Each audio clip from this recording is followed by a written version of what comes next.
welcome the rockstar Beyonce.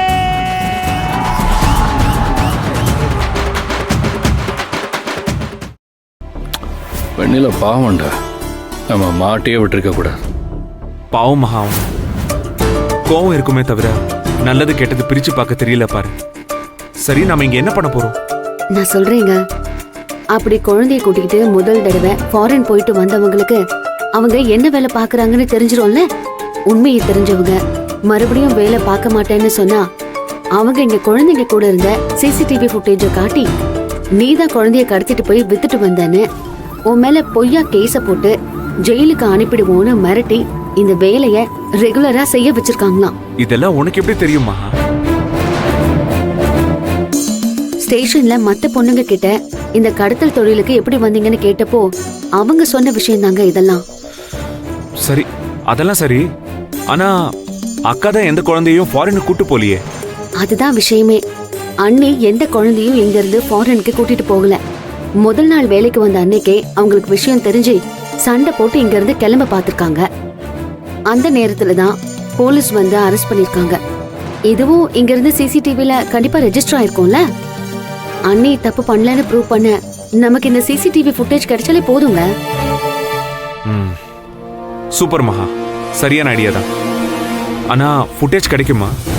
அது அவங்க இந்த சிசிடிவி ஃபுட்டேஜ் தான் அவங்க பிளாக்மெயில் பண்ற ஆயுதமாவே வச்சிருக்காங்க. அதனால கண்டிப்பா உள்ள சேஃபா தான் வச்சிருப்பாங்க. அந்த ஃபுட்டேஜை நம்ம எடுத்துட்டோம்னா நிச்சயமா அண்ணியை வெளியே கொண்டு வந்துடலாங்க. நம்ம உள்ள போய் பார்க்கலாமா? சரி வா. என்னப்பா, வீட்டை ஃபுல்லா பாத்துட்டீங்களா? பாத்துட்டோம் சார். ஃபுல்லா பெயிண்ட் கலர்ல மாத்திருங்க. லைட்ல இருக்கிற டிசைனு, செவுத்துல இருக்கிற டிசைனு எல்லாத்தையும் மாத்திருங்க. ஏன் எல்லாத்தையும் புதுசா மாத்த சொல்றீங்க? உங்களுக்கு தான் டபுள் செலவு. 3 மடங்கு செலவானாலும் பரவாயில்ல, எல்லாத்தையும் புதுசா மாத்திரணும்னு ஓனர் ரொம்ப ஸ்ட்ரிக்டா சொல்லிட்டாரு. சார், தற்கொலை கொலை அந்த மாதிரி ஏதாவது சம்பவம் ஆயிடுச்சா? அதெல்லாம் ஒன்றும் இல்லைப்பா. கன்சல்டிங் கம்பெனி நடத்துறேன்னு சொல்லி ஒரு பொம்பளை சின்ன சின்ன குழந்தைகளை கடத்தி வெளிநாட்டில் விற்று காசு பார்த்துருக்கா. விஷயம் தெரிஞ்சு பில்டிங் ஓனர் செம்ம கோவத்தில் இருக்காரு. ஏன் சார், இந்த வயர்லாம் கழட்டிடலாம்ல? பெயிண்ட் அடிக்க வசதியா இருக்கும். நீங்க என்ன வேணாலும் பண்ணுங்க, இந்த இடம் புதுசு மாதிரி இருக்கணும். சரிங்க சார், அவ்வளவுதான்.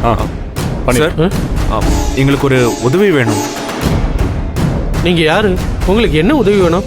சார், குழந்தை கடத்தல் கேஸ்ல இங்க இருந்து போலீஸ் அரெஸ்ட் பண்ணி கொண்டு போன ஷில்பா அவ வழிக்கு வராதவங்கள இங்க இருக்கிற சிசிடிவி ஃபுட்டேஜ் வச்சு பிளாக்மெயில் பண்ணி அவங்கள வேலைக்கு யூஸ் பண்ணிட்டு இருந்திருக்காளாம். ஓ, அந்த ஷில்பா சம்பந்தப்பட்டவங்களா நீங்க? ஏற்கனவே இந்த பில்டிங் கெட்ட பேர் ஆகி போச்சு. அதை மாத்துறதுக்கு தான் எங்க ஓனரு டோட்டலா இந்த பில்டிங்கே மாத்த சொல்லியிருக்காரு. அதனால நீங்க தயவு செஞ்சு வெளியே போங்க. சார் சார், நாங்க ஷில்பா சம்பந்தப்பட்டவங்க இல்ல சார். இந்த பிரச்சனையில விஷயமே தெரியாம மாட்டிக்கிட்ட எங்க அக்காவை வெளியே கொண்டு வர இங்க இருக்கிற ஆதாரம் தான் ஒரே வழி. சார் ப்ளீஸ் சார், அந்த ஆதாரத்தை மட்டும் எடுக்க விடுங்க சார். நீங்க என்ன சொல்றீங்கன்னு எனக்கு புரியலையே. அந்த ஷில்பா மேல எங்க ஓனர் ரொம்ப கோவத்துல இருக்காரு. இங்க இருக்கிற ஆபீஸ் பொருளை யார் எடுக்க வந்தாலும் விடாதன்னு சொல்லியிருக்காரு. அதனால நீங்க வெளியே போறீங்களா இல்ல போலீஸை கூப்பிடட்டுமா? சார் சார் ப்ளீஸ் சார், நாங்க சொல்றத கொஞ்சம் நம்புங்க. நாங்களே போலீஸ் ஸ்டேஷன்ல இருந்து தான் வரோம். எங்க அண்ணி எந்த தப்பும் பண்ணாம இந்த பிரச்சனைக்குள்ள மாட்டிட்டு இருக்காங்க. அவங்களுக்கு 10 வயசுல ஒரு பெண் குழந்தை இருக்கா. அந்த பொண்ணு கிட்ட உங்க அம்மா குழந்தை கடத்தல் கேஸ்ல மாட்டிக்கிட்டு ஜெயிலுக்கு போயிட்டாங்கன்னு சொன்னா அந்த குழந்தையோட நிலைமை என்ன ஆகும்னு கொஞ்சம் யோசிச்சு பாருங்க சார். எங்களுக்கு இங்க இருக்கிற சிசிடிவியோட ஃபுட்டேஜ் மட்டும் கிடைச்சிட்டா போதும், வேற எதுவும் எங்களுக்கு வேண்டாம். என் அக்காவோட வாழ்க்கை, என் அக்கா குழந்தையோட எதிர்காலம், எங்க குடும்ப கௌரவம் எல்லாமே அந்த ஆதாரத்துல தான் சார் இருக்கு. Please sir. சரிங்க, என்ன வேணுமோ சீக்கிரமா எடுத்துட்டு கிளம்புங்க. சரிங்க sir. Thank you sir. Thanks sir.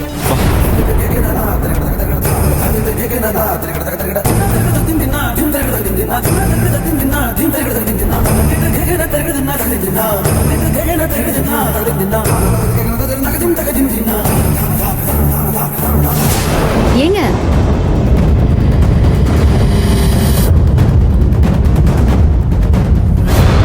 சபாஷ். ஓ, என்ன அறிவு, என்ன மூளை. ஏண்டா குண்ணா, சார், இந்த சயின்டிஸ்ட் ஒருத்தர் இறந்து போனதுக்கு அப்புறம் அவர் மூளையை எடுத்து ஆராய்ச்சி பண்ணிட்டு இருக்காங்கல்ல, அவர் பேர் என்னடா? நல்ல பேரு. சார் அவ்வளோ படிச்சிருந்தா நான் ஏன் சார் உங்ககிட்ட வேலை பார்க்க போறேன்? Albert Einstein. அவர் தான். உனக்கு ஆட்டு மூளையை தவிர வேற எதுவுமே தெரியாது. ஆனா தெரிஞ்சுக்கோ குணா, என்கிட்ட வேலை பார்க்கணும்னா கொஞ்சம் அறிவும் வேணும்.